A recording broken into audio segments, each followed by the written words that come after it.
The first flash of cameras hits me at 6:47 a.m., just as I'm reaching for my morning coffee. Through the kitchen window, I watch them multiply like vultures. Photographers with telephoto lenses, reporters clutching microphones, news vans creating a barricade along our pristine driveway. The headlines scroll across my phone screen in an endless parade of betrayal: golf's golden boy caught in affair scandal, marriage in ruins, Teresa Smith, the wife who had no clue. But here's what they don't know: I've known for months. I stand there in my silk robe, watching the circus unfold, and I feel something crystallize inside me. It's not the crushing devastation they expect to capture. It's not the tears or the trembling hands or the frantic phone calls to lawyers. It's something sharper, cleaner. Something that tastes like freedom. The irony isn't lost on me that this moment, this public humiliation, might be the first honest thing that's happened in our marriage in years. For 5 years, I've been the perfect accessory, the smiling wife who waves from the gallery, who poses for charity galas, who never asks where he goes after the 19th hole. I've been Teresa Smith, but only as an extension of him. Today, that changes. I pour my coffee slowly, deliberately. Let them wait. Let them scramble for the perfect shot of the devastated wife. What they'll get instead is composure. What they'll witness is the birth of something they never saw coming. My phone buzzes with messages: friends, family, publicists, all offering sympathy I don't need and advice I won't take. But there's one message that catches my attention, a song recommendation from an old college friend: thought you might need this today. The song begins playing softly through my headphones, and the lyrics hit me like prophecy. Words about karma, about rising above, about becoming the storm rather than hiding from it. This isn't about surviving the scandal. This is about something much bigger. I think about the woman I was 5 years ago, ambitious, sharp, with dreams that got folded into his career like origami, reshaped until they were unrecognizable. I think about the book proposals I never submitted, the speaking opportunities one declined because they might conflict with his tournament schedule, the foundation work I abandoned because it wasn't good for his image.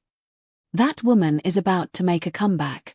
I watch him through the window as his team surrounds him, crisis managers whispering urgent strategies in his ear. He's still beautiful, still carries himself like the world owes him forgiveness. He believes this will blow over because everything always has. Sponsors might get nervous, but they'll come back.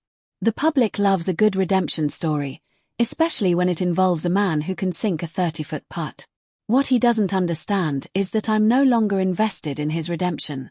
The photographers catch me as I walk to my car, and I give them exactly what they need: a woman in control, sunglasses on, no tears, no drama. Just quiet dignity that speaks louder than any breakdown could. I know this image will run on every major news outlet within the hour: Teresa Smith, portrait of Grace under fire. Grace. If only they knew what I'm really thinking. The question that keeps echoing in my mind, the one I know I'll be asked in every interview to come, is this: what would you do if the world found out your perfect life was a lie? But here's what I've realized: the lie wasn't just his affairs or his carefully constructed public image. The lie was me pretending that being half a person was enough. The lie was smiling while my ambitions withered. The lie was believing that love meant making yourself smaller so someone else could shine brighter. As I drive away from the chaos, leaving him to face the cameras alone for the first time in our marriage, that song keeps playing. The lyrics aren't just words anymore, they're a blueprint. A reminder that the best revenge isn't tears or public fights or tell-all interviews designed to wound.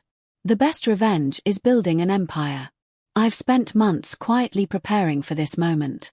Bank accounts secured, lawyers briefed, business plans drafted in secret. While he was out creating the scandal that would destroy him, I was creating the foundation that would elevate me. The prenup he insisted on, so confident in his own invincibility, is about to become the document that sets me free. I'm not the victim in this story. I'm not the woman who had no clue, despite what the headlines say. I'm the woman who saw the writing on the wall and decided to write her own ending. The cameras will follow him for weeks, waiting for the breakdown, the apology tour, the desperate attempts to salvage his career. But they should be following me. They should be watching as I transform from his shadow into my own light. 5 years ago, I became Teresa Smith by marriage. Today, I reclaim Teresa Smith by choice. And this is just the beginning. Let me take you back to where it all started, because every ending needs its proper beginning. I met him 7 years ago at a charity gala in Chicago. I was 28, working at a prestigious marketing firm, climbing steadily toward my own success. He was already golf's rising star, 3 years into a career that promised everything: money, fame, endorsement deals that most athletes only dream of. When he walked into that ballroom, conversations stopped. When he walked toward me, I felt the shift in the room's energy. The courtship was a whirlwind of private jets and 5-star hotels, of appearing in society pages and being photographed at events I'd only read about. He was charming, devastatingly handsome, and completely sure of his place in the world. I was ambitious, independent, and exactly the kind of woman who looked perfect on his arm. Successful enough to be interesting, beautiful enough to be enviable, but never so focused on my own career that I'd overshadow his. The first compromise was small. A work trip to London that conflicted with his tournament in Dubai. "Come with me instead," he said. "London will always be there, but I need you in Dubai." It seemed romantic at the time, being needed by someone whose life was constantly pulling him in different directions. So I rescheduled the London trip and sat in the Dubai gallery, watching him win while my colleagues closed the deal without me. The second compromise was bigger. A promotion that would have meant relocating to New York, heading up our firm's new digital division. "We'll make it work," I told him, excited about the opportunity.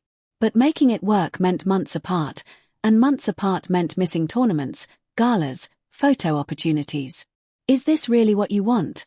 he asked, and somehow he made it sound like choosing my career meant choosing against us. I turned down the promotion.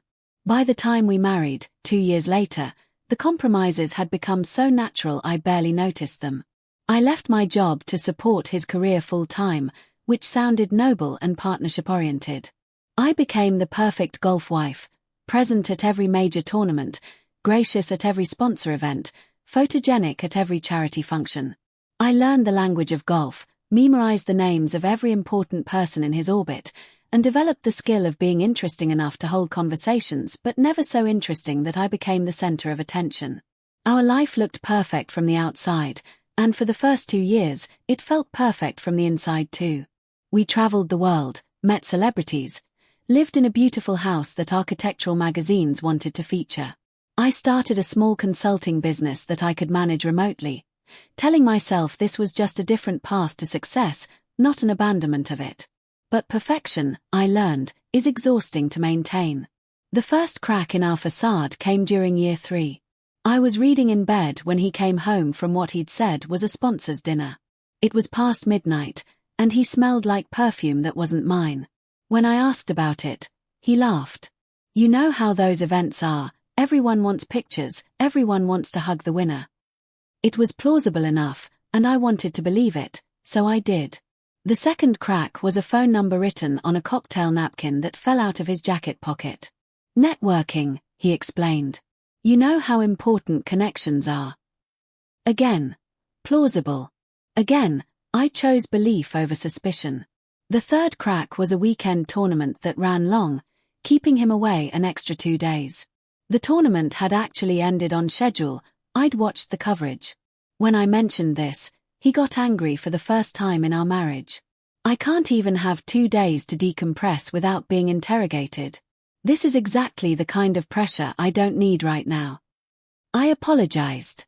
I, the woman who had once closed million-dollar deals and commanded boardrooms, apologized for asking a simple question about his whereabouts. That night, lying in our king-sized bed that suddenly felt enormous, I realized I had become someone I didn't recognize. Somewhere in the process of becoming the perfect wife, I had lost the woman who would never apologize for expecting honesty. The song my friend sent me the morning the scandal broke.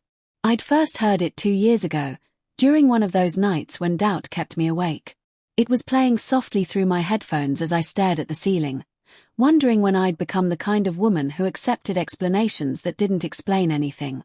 The lyrics spoke about standing up, fighting back, not letting someone else write your story. I'd listened to it dozens of times since then, always in private, always like a secret promise to myself. For the past 18 months, Those secret promises had been turning into secret actions. I'd quietly restarted my consulting business, working with clients he never met, building relationships he knew nothing about. I'd renewed old friendships that had faded during our marriage, connections to the woman I used to be. I'd started writing again, not just marketing copy, but real writing, personal essays about identity and marriage and the cost of other people's dreams. Most importantly, I'd started documenting everything. Every suspicious phone call, every unexplained absence, every night he came home smelling like someone else's life. I recorded it all in a journal I kept locked away. Not because I was planning to leave him, but because some instinct I'd thought I'd lost was telling me I needed to prepare for the possibility that he might leave me. Or that I might decide to leave him first. The financial preparations were methodical. I'd convinced him that we needed better estate planning, more sophisticated investment strategies. What he didn't realize was that every new account I opened, every investment I made, was structured to protect my interests first. The prenup he'd insisted on, designed to protect his assets from a gold-digging wife, actually worked in my favor because it kept our finances partially separate. While he was busy being famous, I was quietly becoming financially independent again. The business preparations were even more strategic. My consulting work had evolved into something bigger.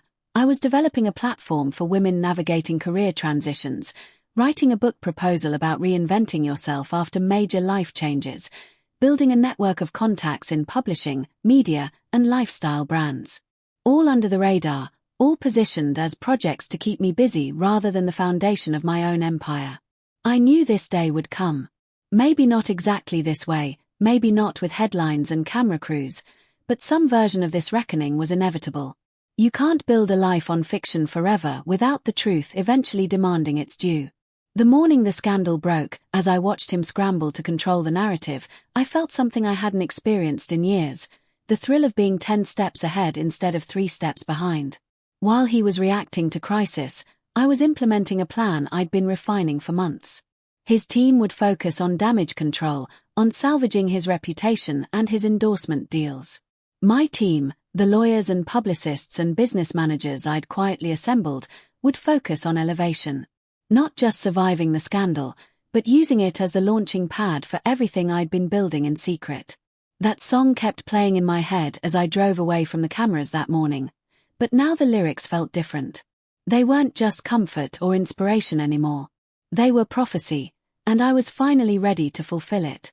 The perfect wife was about to disappear.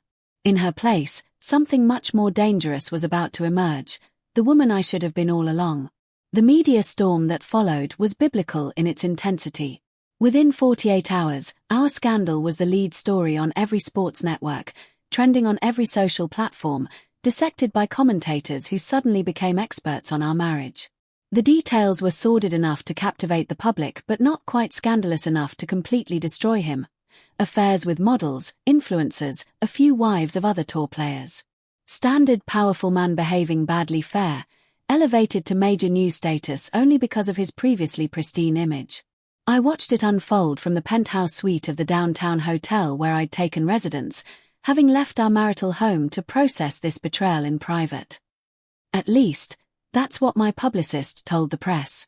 In reality, I'd left because staying would have meant playing the devastated wife, and I had a different role in mind. His response was predictably tone-deaf. The first statement from his team positioned him as a man struggling with the pressures of fame, someone who had made mistakes but deserved understanding and forgiveness. The second statement, released after his sponsors began expressing concern, included a half-hearted apology that managed to be both vague and self-serving. By the third statement, which attempted to frame his behavior as a symptom of an undiagnosed condition, the public had turned on him completely. But here's what fascinated me. He still believed he could survive this. I knew him well enough to read the signs. The way he held his shoulders during his press conference, still confident despite the circumstances. The way he answered questions, deflecting rather than accepting responsibility. The way he looked directly into the cameras, banking on his natural charisma to carry him through like it always had. He was playing the greatest hits of his public relations playbook, expecting the same results he'd always achieved. His major sponsors, the golf equipment company, the luxury watch brand, the automotive partnership, all issued statements expressing disappointment and concern. But crucially, none of them immediately terminated their contracts. They suspended campaigns, postponed launches, adopted wait-and-see approaches. In their hesitation, he saw hope. In their hesitation, I saw opportunity. While he was focused on damage control, I was implementing phase 2 of my plan. The first interview request came from a lifestyle magazine known for its sympathetic portraits of wronged women. I accepted, but with conditions. No photos of me looking broken or victimized. No questions about whether I'd known about his affairs. No discussion of our private life that would paint me as naive or complicit. Instead, I wanted to talk about resilience, about finding strength in difficult circumstances, about the projects I'd been working on during our marriage. The journalist was initially frustrated by my boundaries. She'd come prepared to write a story about a woman destroyed by betrayal, not a woman using betrayal as a catalyst for reinvention. But as our conversation progressed, she began to see the more compelling narrative emerging. I've spent the last 5 years supporting someone else's dreams, I told her. Now I'm excited to pursue my own. When she asked about my business ventures, I was ready with details. The consulting firm I'd been quietly building. The book I'd been writing about women who reinvent themselves after major life transitions. The foundation I was establishing to help other women navigate career pivots and personal transformations. Projects that had seemed like hobbies when I was his wife suddenly sounded like the foundation of an empire. The article, titled Teresa Smith, Building Her Own Legend, ran 3 weeks after the scandal broke. The accompanying photos showed me in my element, sitting in my new office space, speaking at a women's leadership conference, meeting with potential business partners. I looked confident, focused, successful. I looked like someone who had never needed anyone else's fame to define her worth. The response was immediate and overwhelmingly positive. Women wrote to tell me they were inspired by my grace under pressure. Business magazines requested interviews about my ventures. Speaking bureaus reached out about potential engagements. Brands that had never shown interest in golf wives suddenly wanted to discuss partnerships with me. Meanwhile, his world was slowly contracting. The major sponsors maintained their suspensions. Tournament attendance at his appearances was down significantly. His usual endorsement opportunities were drying up as brands became wary of associating with damaged goods. The sports media, once slavishly devoted to building up his image, now found more engagement in documenting his fall. I felt no satisfaction in watching his empire crumble because I was too busy building my own. Every interview I gave, every article written about my transformation, every speaking engagement I accepted, brought new opportunities. The woman who had once been famous only for being married to someone else was becoming known for her own accomplishments. That song still played in my mind during quiet moments, but now it felt less like inspiration and more like a soundtrack to inevitability. Every lyric that had once seemed aspirational was becoming reality. I was no longer the person things happened to.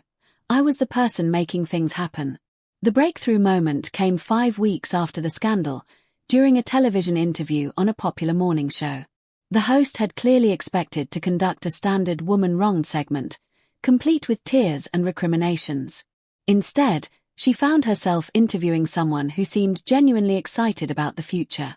"Do you feel betrayed?" she asked, the question heavy with expectation. "I feel liberated," I replied, and meant it. For years, I defined success as supporting someone else's dreams. Now I get to remember what it feels like to chase my own. "But surely you must feel angry about what he did to your marriage." "Anger is exhausting," I said, looking directly into the camera. "Building something new is energizing. I'd rather spend my time creating than destroying."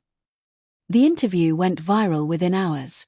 Clips of my responses spread across social media platforms, shared by women who resonated with messages about self-determination and personal reinvention. By evening, I had gained 50,000 new followers across my platforms. By the end of the week, I had 3 new business opportunities and 2 book publishers interested in my project. His team noticed the shift. Where once the story had been about his scandal, increasingly it was becoming about my transformation. Headlines were changing from golf star's marriage crumbles to Teresa Smith's remarkable reinvention. The narrative was slipping away from him and flowing toward me. That's when he made his first mistake. He called me. "This is getting out of hand," he said, skipping any pretense at pleasantries. "The way you're handling this is making me look worse." I let the silence stretch long enough that he had to check whether I was still on the line. "Teresa, are you there?" "I'm here," I said. "And I'm confused about something. How exactly am I handling this in a way that's problematic? All this media attention, these interviews where you're talking about your business ventures. It looks like you're capitalizing on our situation." "Our situation?" I repeated. "Is that what we're calling your affairs now?"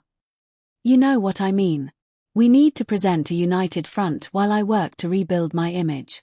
Your independence narrative is undermining my redemption story." There it was, laid out plainly. Even in crisis, even after being caught in betrayal, he still expected me to subordinate my success to his strategy. He wanted me to dim my light so his could shine brighter, just like I'd been doing for 5 years. "I'm not responsible for your redemption story," I told him. "I'm only responsible for writing my own." "Teresa, be reasonable. We're still married. Your success reflects on me, and my recovery reflects on you. We need to coordinate our approaches."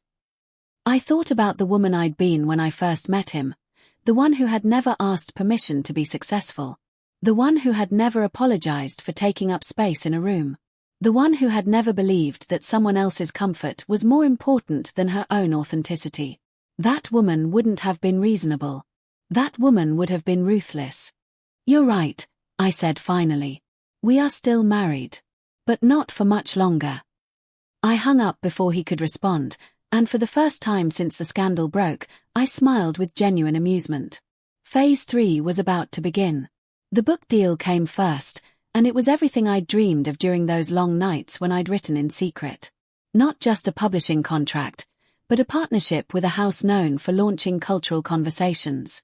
Rebuilding, A Woman's Guide to Reclaiming Your Story After Life Rewrites It would be part memoir, part guidebook, part manifesto for women who had lost themselves in other people's dreams.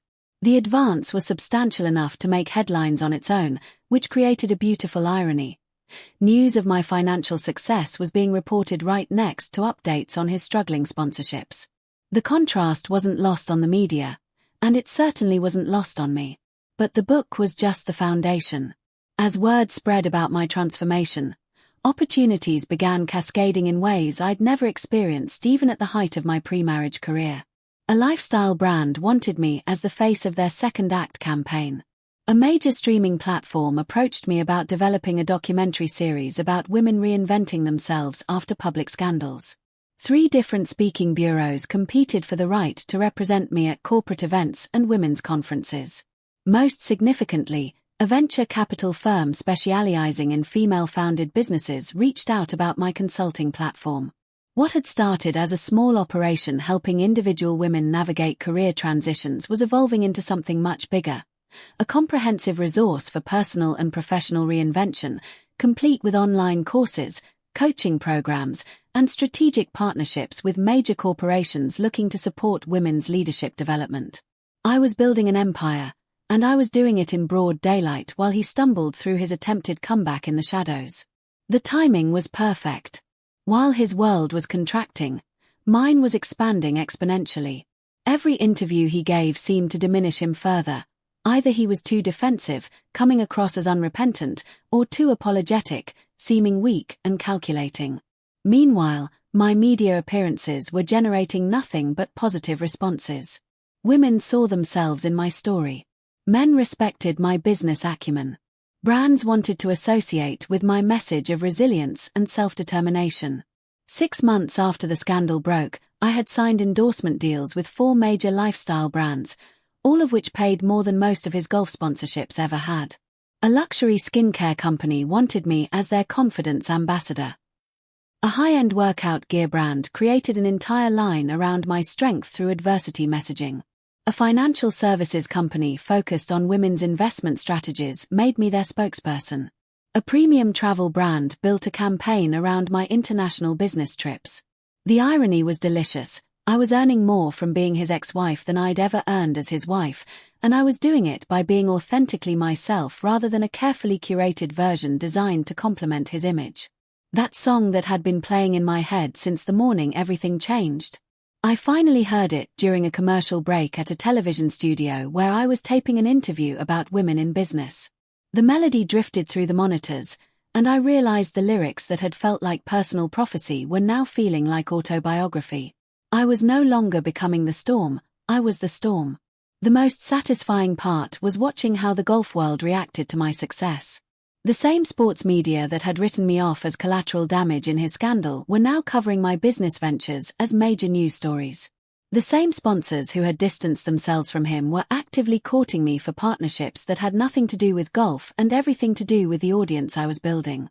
But the real victory came when I received a call from the tournament organizers for one of golf's most prestigious events, asking if I'd be interested in speaking at their annual gala. Not as his wife, not as the woman standing beside the champion, but as the keynote speaker addressing a room full of sports industry executives about resilience and reinvention in high-pressure environments. I accepted immediately. The preparation for that speech became a meditation on everything I'd accomplished in such a short time. 18 months earlier, I'd been the supportive wife who made small talk at these events, who smiled and nodded while more important people discussed business around me. Now I was the main event, the person everyone was paying to hear. My speech focused on the concept of strategic reinvention, the idea that personal transformation isn't something that happens to you, but something you actively create. I talked about identifying your authentic strengths, building systems that support your goals, and having the courage to bet on yourself even when the odds seem impossible. I talked about the difference between surviving crisis and thriving beyond it. But mostly, I talked about the power of writing your own story instead of letting someone else hold the pen. The standing ovation lasted 3 minutes. The post-speech networking session extended 2 hours beyond schedule. By the next morning, I had received 12 new business inquiries and 4 more speaking requests. The video of my speech would eventually accumulate over 2 million views across various platforms. He was in the audience that night, having been invited as a past champion despite his current struggles. I saw him sitting at a table near the back, no longer commanding the prime real estate he used to occupy at these events. During my speech, I watched him realize that I was now the more famous person in our relationship, the one everyone wanted to meet, the one generating the real excitement in the room. After my speech, as people crowded around to congratulate me and exchange business cards, I saw him hovering at the edge of the group, clearly wanting to approach but unsure of his reception. When the crowd finally thinned, he made his move. "That was quite a speech," he said, and I could hear the complicated mixture of pride and resentment in his voice.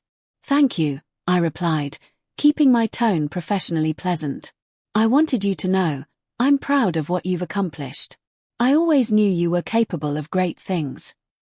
The audacity was breathtaking.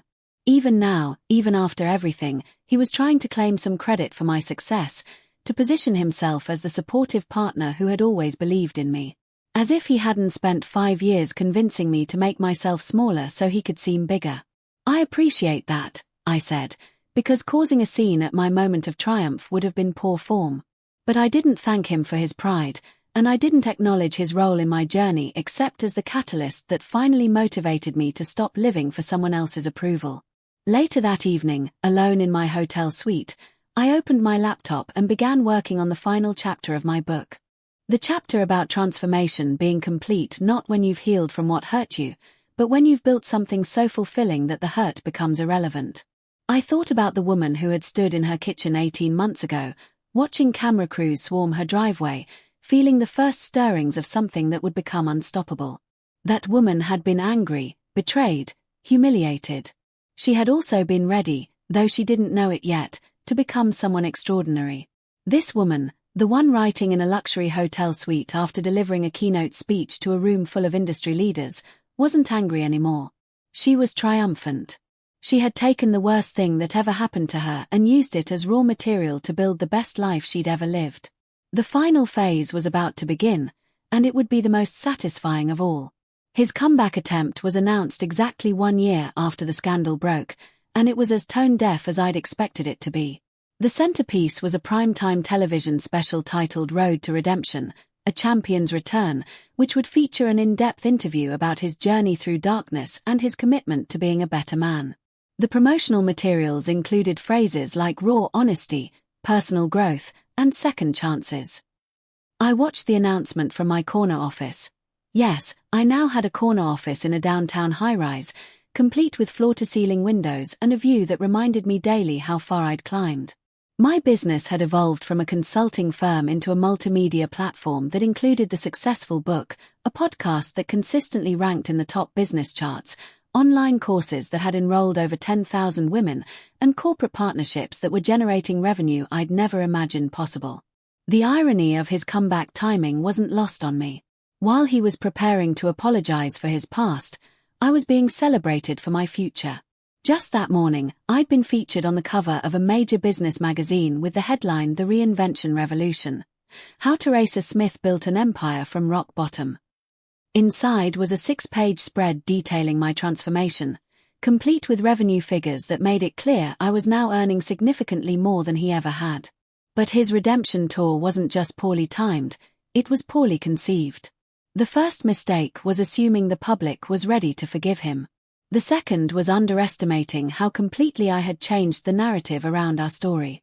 For the past year, while he'd been keeping a relatively low profile and working with expensive image consultants, I had been actively shaping public perception of what our marriage had really been like.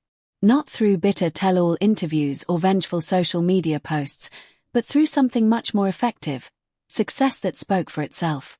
Every achievement I unlocked, every milestone I reached, every accolade I received implicitly raised questions about why I'd been content to live in someone else's shadow for so long. My transformation wasn't just personal.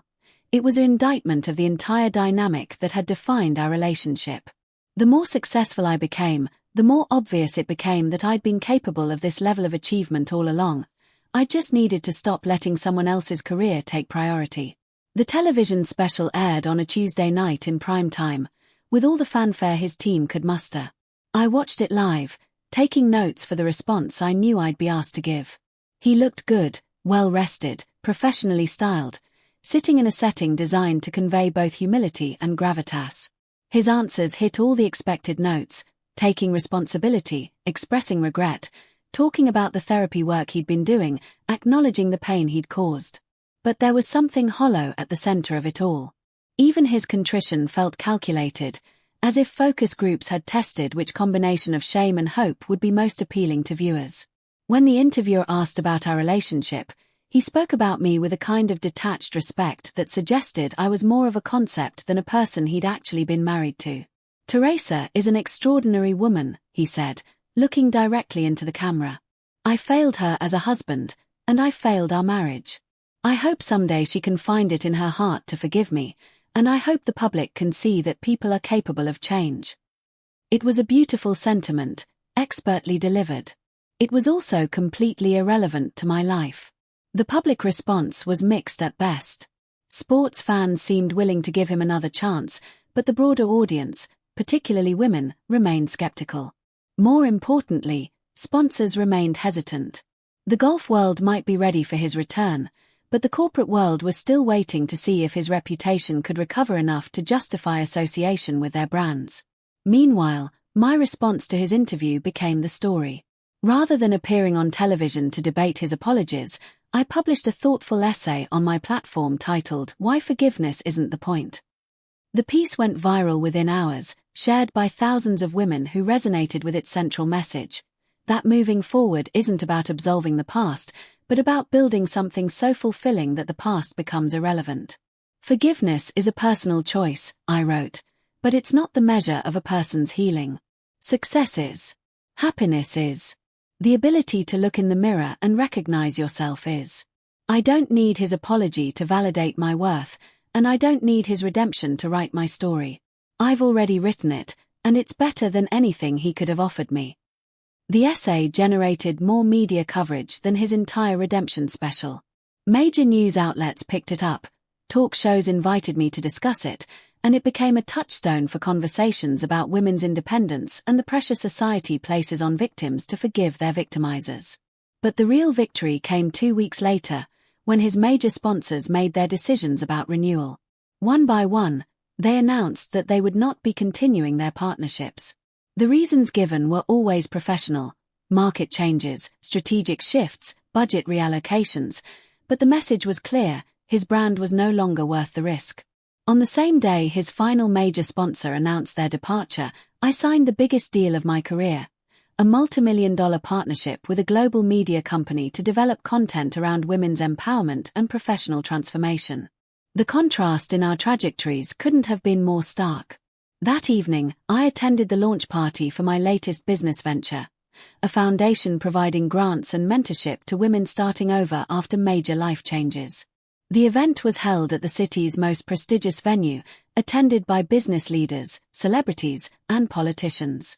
As I moved through the crowd, accepting congratulations and discussing future collaborations, I caught sight of myself in one of the room's mirrors. The woman looking back at me was someone I barely recognized from 5 years ago. She stood taller, spoke with more authority, commanded attention without demanding it. She was successful not despite her divorce, but because of everything she'd discovered about herself in the process of reclaiming her independence. Most importantly, she was happy. Not the performance of happiness I'd perfected during my marriage, but genuine satisfaction with the life she'd built from scratch. That song that had been my secret soundtrack for so long came on during the event's background music rotation. Instead of playing in my head like a private promise, it was now playing in public as the theme song to my actual life. The transformation was complete. I was no longer becoming the storm, I was no longer in the storm, I had moved beyond the storm entirely into clear skies of my own creation. The final scene of our story played out not in a courtroom or a dramatic confrontation, but in a business magazine profile published 6 months later. The article, titled "The New Rules of Reinvention," featured side-by-side photos, him at a small regional tournament, playing to nearly empty galleries, and me delivering a keynote speech to an audience of 2,000 business leaders. The accompanying text outlined our respective trajectories since the scandal. His attempts at comeback had largely failed. He was still playing professional golf, but at a much lower level, with minimal sponsor support and diminishing media attention. He had become, the article noted, a cautionary tale about the fragility of reputation in the social media age. My trajectory told a different story entirely. The consulting platform had grown into a multimedia empire. The book had become a bestseller and was being adapted into a documentary. The foundation was expanding internationally. I had become, according to the same article, a symbol of resilience and reinvention, proving that the end of one story can be the beginning of something extraordinary. The numbers told their own story. His career earnings had peaked 5 years ago and were now in steady decline. Mine had started from zero 18 months ago and were now exceeding his career best years. The reversal was complete, documented not in gossip columns but in business publications that treated my success as a case study in strategic transformation. But the most satisfying moment came during a chance encounter at an airport 3 months after that article was published. I was traveling to London for a speaking engagement at an international women's leadership summit when I saw him in the first-class lounge. He was traveling alone, looking tired in a way that had nothing to do with physical exhaustion and everything to do with the weight of diminished expectations. He approached me cautiously, like someone unsure of their reception. "Teresa," he said, "I saw the article in Business Weekly. Congratulations on everything you've accomplished." "Thank you," I replied, genuinely meaning it. There was no anger left, no bitterness, no desire for him to suffer. There was just the quiet satisfaction of someone who had taken the worst thing that ever happened to them and transformed it into the best thing that ever happened to them. "I wanted you to know," he continued. "I understand now what I cost you. Not just the marriage, but all those years when you could have been building what you're building now." It was perhaps the most honest thing he'd ever said to me, and I appreciated it. But it also revealed how completely he'd missed the point. "You didn't cost me anything," I told him. "You gave me something I couldn't have gotten any other way, the motivation to stop asking permission to be extraordinary." He looked confused, as if he'd expected me to accept his apology and validate his guilt. "I mean that," I continued.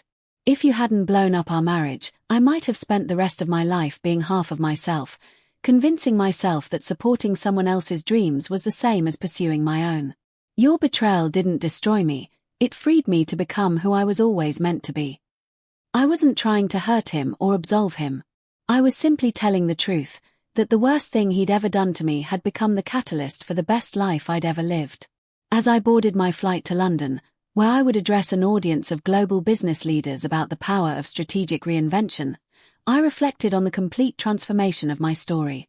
2 years ago, I had been Teresa Smith, the golf wife, known primarily for my ability to smile graciously while someone else received applause.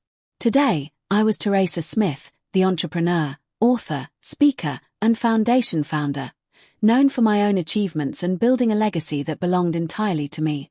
That song played through my headphones as the plane took off, but now it felt less like a soundtrack and more like a historical artifact. The lyrics that had once described my aspirations now described my actual life.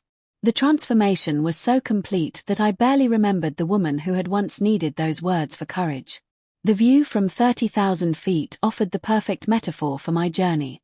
Below, the landscape looked small and manageable, patterns emerging from what had once seemed like chaos. From this height, I could see the entire arc of my transformation, the ending that had felt like destruction, the middle that had required more courage than I knew I possessed, and the beginning that was still unfolding in ways that surprised me daily. I opened my laptop and began working on the proposal for my next book, tentatively titled Beyond Forgiveness: Building a Life So Good That the Past Becomes Irrelevant. It would be less memoir and more manifesto, a guide for anyone who had ever felt trapped by someone else's definition of who they should be. The first chapter would begin with a question I planned to pose to audiences around the world. What would you do if you discovered that the worst thing that ever happened to you was actually the beginning of the best thing that ever happened to you? Because that, I had learned, was the real secret of reinvention. Not just surviving the storm, not just weathering the crisis, but recognizing that sometimes destruction is just reconstruction in disguise. Sometimes losing everything you thought you wanted is how you discover everything you actually need. The sweetest revenge, I had discovered, wasn't making him pay for what he'd done to me. The sweetest revenge was building a life so fulfilling, so successful, so authentically mine that his choices became irrelevant to my happiness. The sweetest revenge was becoming someone who didn't need revenge at all. As the plane climbed higher into the clear blue sky, carrying me toward another stage, another audience, another opportunity to share the story of transformation with women who needed to hear it, I smiled at the perfect poetry of it all. The man who had once been the center of my universe had become a footnote in my biography. The woman who had once defined herself through his achievements now generated her own headlines. And that song, the one that had been my secret anthem during the darkest period of my life, was now playing openly in airports, in conferences, in the soundtrack of a life that exceeded every dream I'd ever been brave enough to dream. The transformation was complete. The empire was built. The story was written. And this was just the beginning.